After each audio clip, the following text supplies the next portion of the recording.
बहुत समय पहले की बात है। सुराजपुर नाम का एक हरा भरा जंगल था। उस जंगल में हर तरह के जानवर मिलजुल कर रहते थे। कोई बड़ा था, कोई छोटा, लेकिन सभी एक दूसरे की मदद करते थे। जंगल में शांति थी, प्रेम था और सभी अपने अपने काम में खुश रहते थे। उस जंगल में एक बुद्धिमान कौवा रहता था जिसका नाम था राजू। राजू अपनी पत्नी मिली के साथ एक ऊंचे पेड़ पर घोंसला बनाकर रहता था। राजू जंगल के हर जानवर की मदद करता था, इसलिए सभी उसे बहुत मानते थे। एक दिन रात को जंगल में बहुत तेज बारिश होने लगी। बिजली चमक रही थी, बादल गरज रहे थे और पूरा जंगल पानी से भर गया था। लगातार 3 दिन तक बारिश होती रही। राजू अपने घोंसले में बैठा बोला, मिली, ये बारिश अब कुछ ज्यादा ही हो गई है। जंगल के जानवर बहुत परेशान हो रहे होंगे। मिली बोली, हाँ राजू, छोटे छोटे बच्चे तो ठंड से कांप रहे होंगे, तुम्हें जाकर देखना चाहिए। राजू बोला। तुम यहीं रहो, मैं जंगल का एक चक्कर लगा कर आता हूँ। इतना कहकर राजू बारिश में भीगता हुआ उड़ गया। थोड़ी दूर जाने के बाद राजू ने एक पेड़ की डाल पर बैठकर नीचे देखा। तभी उसकी नजर एक हिरनी के छोटे बच्चे पर पड़ी जो बारिश में भीगकर कांप रहा था।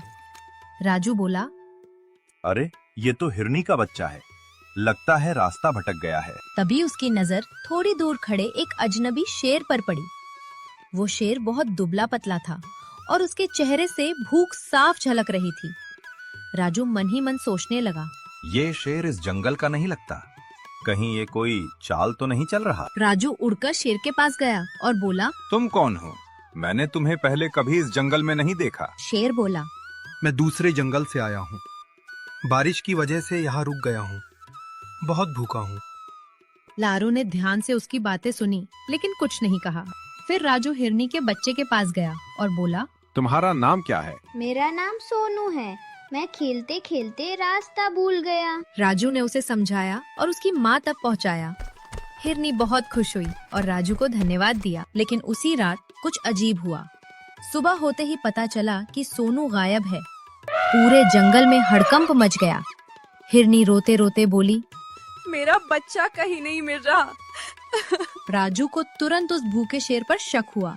राजू जंगल के राजा शेरराज के पास गया और सारी बात बताई, लेकिन शेरराज ने उसकी बात पर भरोसा नहीं किया।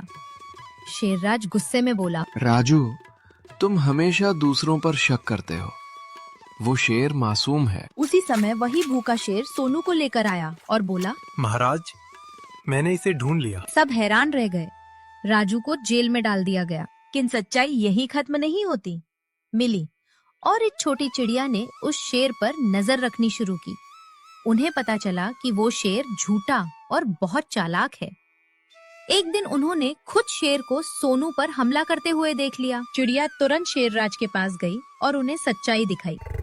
शेरराज गुस्से से दहाड़ा और बोला, तूने मेरे भरोसे का गलत फायदा उठाया। शेर ने भागने की कोशिश की लेकिन असफल रहा।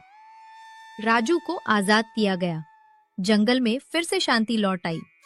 शेरराज बोला, आज से इस जंगल में कोई भी आलस और धोखे से नहीं जिएगा। उस दिन के बाद वो भूखा शेर जंगल छोड़कर चला गया और जंगल फिर से खुशहाल बन गया। उधर काला जंगल के पास रात के अंधेरे में वही भूखा शेर टूटी सांसों के साथ बोला, इस बार मैं सिर्फ खाना नहीं चुराऊंगा, पूरा जंगल मेरा होगा। उसकी आंखों में क्रूर चमक थी।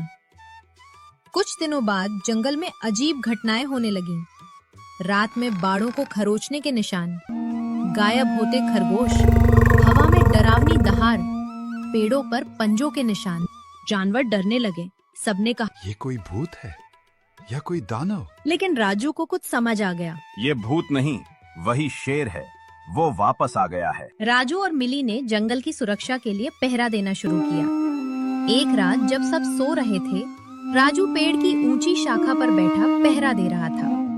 तभी अचानक कहीं दूर से किसी के दौड़ने की आवाज आई। धप धप धप। राजू ने नीचे देखा। सोनू अपनी जान बचाते हुए दौड़ रहा था और उसके पीछे वही भूखा शेर। रुको छोटे हिरन, आज कोई नहीं बचाएगा। सोनू ने रोते हुए कहा, राजू भाई, मदद करो। राजू तुरंत उड़कर सोनू के सामने उतरता है। मिली भी उनके पास आ जाती है। राजू गुस्से से बोला, तुम वापस क्यों आए? तुम्हें जंगल छोड़ना था? शेर हंसते हुए बोला, इस बार मैं अकेला नहीं आया, देखो कौन मेरे साथ है। झाड़ियों के पीछे से दो परछाइयां निकली, एक बड़ा सियार और एक खूंखार भेड़िया। दोनों शेर के नए साथी थे। सियार बोला, अब जंगल का असली राजा वही होगा जिसे ताकत आती है, भेड़िया गुर्राया। और वो है हमारा शेर। राजू समझ गया कि ये अकेले की लड़ाई नहीं है। वो तुरंत चिड़िया को भेजता है। जा, शेर राज को बुला अभी। चिड़िया तेजी से आसमान में उड़ती है। उधर सोनू डर के मारे कांप रहा है। शेर धीरे धीरे आगे बढ़ता है। पहले इस हिरन को खाऊंगा, फिर पूरा जंगल मेरा। राजू उसके सामने खड़ा हो जाता है। अगर उसे खाना है तो पहले मुझे गिराना हो। शेर गुर्राया। तो ठीक है कौवे, शुरू करते हैं। शेर हमला करता है। राजू दाएं बाएं उड़ते हुए उसके पंजों से बचता है। पेड़ हिलने लगते हैं, धरती कांप उठती है। मिली सोनू को झाड़ियों में छिपा देती है। भेड़िया बाएं से आता है, सियार दाएं से। राजू के लिए रास्ता बंद हो जाता है। कृष्णा एक पेड़ के नीचे बैठ गया। उसकी आंखों से आंसू बहने लगे। उसी समय एक शांत लेकिन रहस्यमयी आवाज आई। कृष्णा चौंक गया। उसके सामने एक साधु खड़ा था, जिनका चेहरा तेज से चमक रहा था। कृष्णा ने अपनी पूरी कहानी साधु को सुना दी। गरीबी, अपमान और भूख, सब कुछ। साधु कुछ देर चुप रहे, फिर बोले, जो इंसान सिर्फ अपने लिए नहीं बल्कि दूसरों की भूख के बारे में सोचता है, वही सच्चा इंसान होता है। साधु ने कृष्णा को पत्थर से बनी एक थाली दी। उन्होंने कहा, यह साधारण थाली नहीं है, यह सिर्फ सच्चे दिल की सुनती है। इससे केवल भोजन निकलेगा, धन नहीं। और याद रखना, अगर कभी लालच किया तो यह थाली हमेशा के लिए बेकार हो जाएगी। अगली सुबह कृष्णा घर लौटा और राधा को सब बताया। दोनों ने फैसला किया कि वे जंगल के किनारे एक छोटा सा ढाबा खोलेंगे। कोई नाम नहीं, कोई चमक दमक नहीं, बस एक तख्ती लगी, कृष्णा का जंगल ढाबा, 1 रुपए में पेट भर भोजन। धीरे धीरे खबर फैलने लगी। गरीब, मजदूर, भूखे बच्चे सब आने लगे। हर किसी को पेट भर खाना मिलता, बिना अपमान के। ये बात आसपास के ढाबों को खटकने लगी, खासकर उसी अमीर ढाबे वाले को जिसने कभी कृष्णा का अपमान किया था। वो भेष बदलकर जंगल के ढाबे में आया। उसने थाली से कुछ पाने की कोशिश की, लेकिन थाली ने उसकी बात नहीं मानी। तब उसे समझ आ गया, ये जादू नहीं, नियत का खेल है। लालच में आकर उसने थाली को नष्ट करने की कोशिश की, लेकिन उसी समय गांव के लोग और मुखिया आ गए। सच्चाई सामने आ गई। अमीर ढाबे वाला शर्मिंदा होकर बोला, कृष्णा, मैंने गरीब का अपमान किया। आज समझ आया कि असली अमीरी क्या होती है। कृष्णा ने शांत स्वर में कहा, अमीरी पैसे से नहीं, इंसानियत से होती है। आज भी जंगल के उस कोने में कृष्णा का ढाबा चलता है। कोई भूखा नहीं लौटता, और लोग कहते हैं, जहाँ इंसानियत होती है वहीं ईश्वर होता है। जंगल के किनारे बने कृष्णा के ढाबे की खुशबू अब दूर दूर तक फैल चुकी थी। सुबह होते ही वहाँ गरीब मजदूरों की कतार लग जाती और शाम तक थालियाँ खाली होती रहती। लेकिन हर खुशबू सबको अच्छी नहीं लगती।